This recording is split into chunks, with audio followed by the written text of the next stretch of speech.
Hello everyone. आज बात करते हैं मघा नक्षत्र की।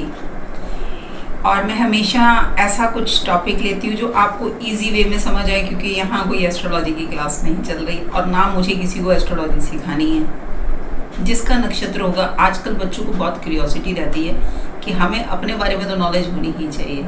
ये गंडांत योग है। जितने भी केतु के नक्षत्र है, गंडांत क्या है? पानी से बच्चा जब अग्नि में आता है तो वहाँ गंडांत योग बनता है। इसलिए देखना, हर वाटर के बाद फायर साइन है। 4 के बाद 5 है, 8 के बाद 9 है, और 1 से 12वें घर में क्या है? पाइसेस, पानी है। मघा नक्षत्र को समझने के लिए कि इसको ये नक्षत्र बच्चे को क्यों मिला गया, ये सिंहासन है इसका। आप देखोगे तो सिंहासन के अगले पाँव इसका लोगो जो है क्यों दिया गया? क्योंकि इसके पीछे नक्षत्र है आश्लेषा, जो कि स्नेक का नक्षत्र है, और उस स्नेक को मारने की ड्यूटी दी गई। स्नेक क्या होता है? पॉइजन। अब पॉइजन में क्या है कि सेनापति ने अपने टास्क को पूरा किया है जो उसको दिया गया पिछले जन्म में। उसने उस पॉइजन को पिया, भले ही वो मारना नहीं चाहता था, लेकिन उस टास्क को पूरा किया। आज उसको मघा नक्षत्र मिला है। नक्षत्र की बात करेंगे, हमें प्लेनेट नहीं पता, कुछ नहीं पता। और यहाँ पर क्या है? गंडांत योग है, कर्मों की गांठ है। स्नेक को मारकर उसने अच्छा किया,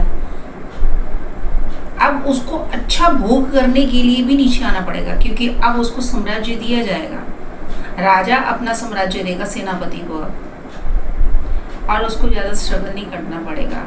ये साम्राज्य दिया जाएगा डिपेंड ऑन उसका कॉम्बिनेशन क्या है। 8 4 11 है, 6 4 11 है, कॉम्बिनेशन पर है। देखिए, किसी का भी पेंडिंग काम रह गया है, अच्छा भोग करना है तो भी आपको नीचे आना पड़ेगा, बुरा किया है तो भी नीचे ही आना पड़ेगा। अब जो भी केतु के नक्षत्र में पैदा होता है उसको गंडमूल बता के पहले तो पूजा ही बता देते हैं। मेरा अपना बेटा मघा नक्षत्र में है। मेरे को याद है अभी तक अर्जुन पाई जी के जब मैं चैप्टर सुन रही थी, क्योंकि नक्षत्रों का सारा मैंने उन्हीं से सुना। तो जहाँ हम खड़े हो जाएंगे लाइन वहीं से शुरू हो जाएगी। बट मेरे बेटे के लिए ऐसा कुछ नहीं, लेकिन उसकी लाइफ में कोई ख़ास स्ट्रगल भी नहीं है, क्योंकि जितना स्ट्रगल उसके पापा ने किया है उसने इतना नहीं किया। तब भी वो कुछ शिकायतें तो करता ही है। तो मैंने ऐसी कुंडली, उसकी कुंडली क्या है? 6 8 12 11, मतलब पैसा आएगा चला जाएगा, आएगा चला जाएगा, आएगा चला जाएगा, यही उसकी शिकायत है। तो मैंने कहा, काफ़ी कुंडलियों में तो मैंने पैसा ही नहीं देखा। एटलीस्ट तुम्हारे पैसा है कि ये पेट्रोल डाला, गाड़ी में पेट्रोल ख़त्म हुआ, तुमने फिर से गाड़ी में पेट्रोल डलवा लिया, फिर गाड़ी जल पड़ी। तो मैं कहा, ये भी रेयर ही कॉम्बिनेशन होते हैं। कईयों में तो पेट्रोल ही नहीं होता, वो उधार ले लेके ही चलाते हैं। तो इस तरह मैंने उसे समझाया। अब जब मैं लाल किताब करने गई तो बोले कि नहीं, आपके तो बेटे की तो गंडमूल पूजा नहीं हुई। ये ना 2012 की बात है। उससे पहले तो मेरा बेसिक ही चल रहा था लाल किताब पर जब मैं आई। तो फिर वो उन्होंने एक पूरी होते हैं ना, इतने कुओं की मिट्टी होनी चाहिए, ये होना चाहिए। फिर हमने वो पूजा करा ली। मैंने तो तब भी कोई फ़र्क नहीं देखा। मैं हमेशा बोलती हूँ, एक बार जब जन्म हो गया ना, अब आपको वो रोल प्ले करना है।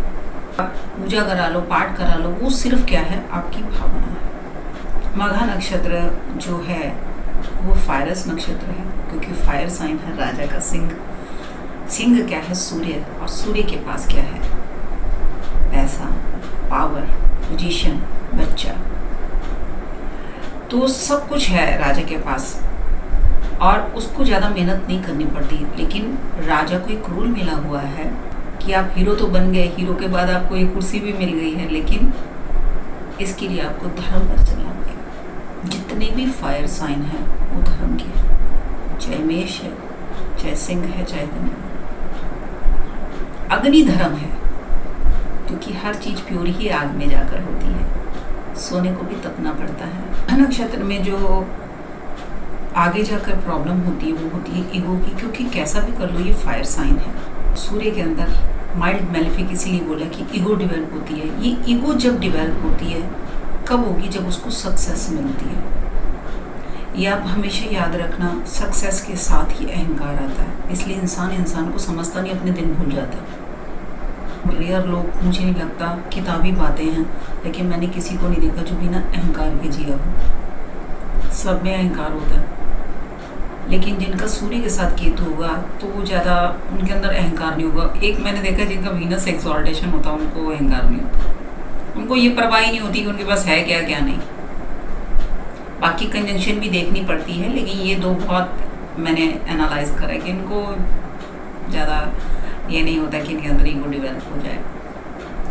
तो मघा नक्षत्र अपना टास्क पूरा करके इस जन्म का टास्क भी पूरा उसने करना है। मघा नक्षत्र में एक ग्रेट सोल जन्म लेती है, और सोल कहाँ से आती है? अपनों में से ही आती है, अपनी पीढ़ी में से आएगा। भवात भवा में सिर्फ 8th हाउस में मेरा बेटा कर्क लगन का है, 8th हाउस में सैटर्न है। अब सैटर्न उसको 8th हाउस में एक चीज़ देगा, लंबी आयु, लेकिन साथ में कर्ज भी है। क्या है ये? उसका कर्ज नहीं है। भवात भव में हम देखेंगे ये कर्ज क्या है कि जिससे उसने सर्विसेज ली हैं वहाँ पर वो, अगर उनकी डेथ हुई है तो वो किया नहीं।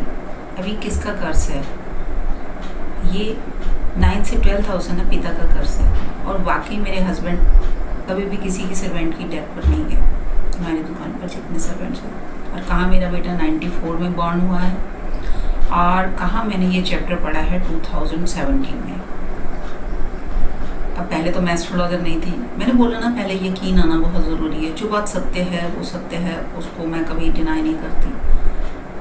और हमेशा अपने बेटे को समझाती हूँ, वो बड़ा है तो मैं उसको समझाती हूँ कि आपको 7th और 8th लॉर्ड सैटर्न मिला ही इसलिए।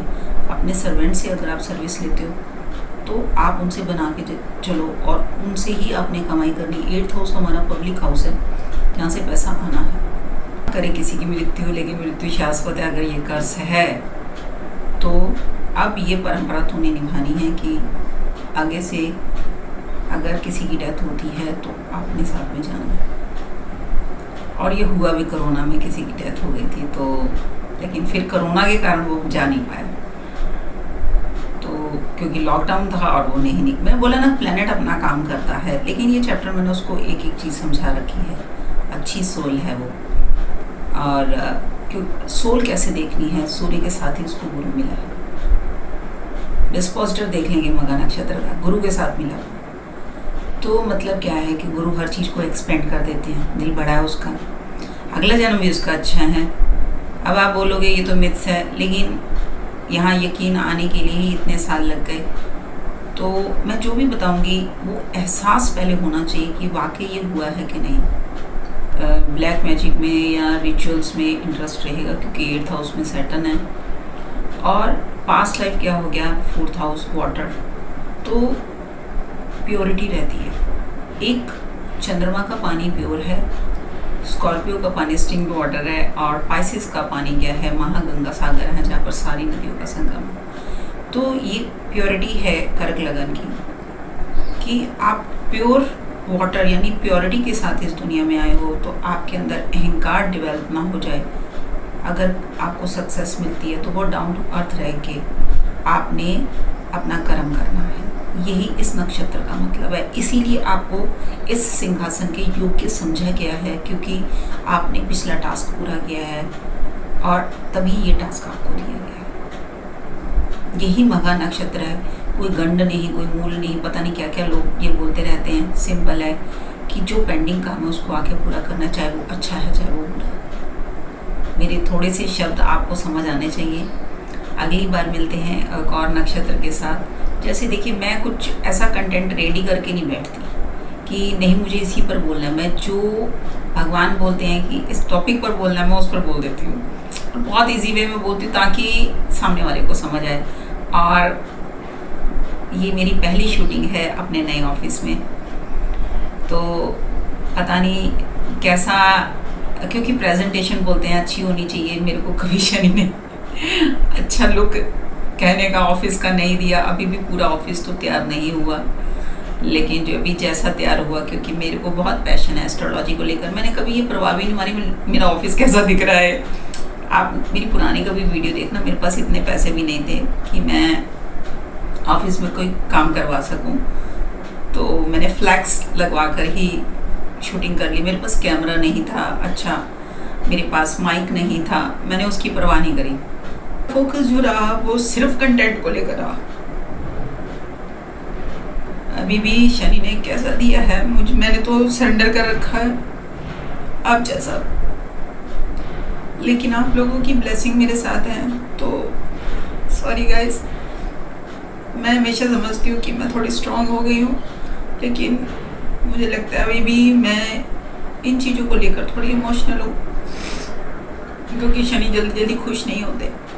इसलिए मैंने कभी बैकग्राउंड कैसा है, आवाज़ कैसी है, मेरा कंटेंट बहुत क्लियर होना चाहिए और लोगों तक मेरी आवाज़ पहुँचनी चाहिए कि एस्ट्रोलॉजी तो सच है, एस्ट्रोलॉजर झूठ है। अगर कोई कैलकुलेशन गलत जाती है तो वो मेरी वजह से जाएगी, क्योंकि मैंने पढ़ाई पर अपनी पकड़ नहीं बना के रखी। अदरवाइज एग्जैक्ट डिग्री पर होगा, एग्जैक्ट टाइम पर हर काम प्रभु जी ने जो लिखा हुआ वो होकर ही रहेगा।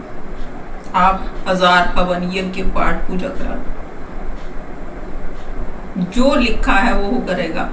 ये जन्म से पहले बात आप ध्यान रखिए, जन्म के बाद सारा जिंदगी आप कुंडिया लेकर घूमते रहोगे, आंसर आपको कभी नहीं मिलेगा। और जो देना भी चाहेगा उसकी बात कभी नहीं सुनी जाएगी। इसी तरह आप सत्य से जुड़े, मेरे चैनल से जुड़े, मेरे चैनल को लाइक करें, शेयर करें, सब्सक्राइब करें। डॉक्टर किरण बाबा, अगली बार मिलते हैं एक अच्छी वीडियो के साथ, एक सच के साथ। बाय।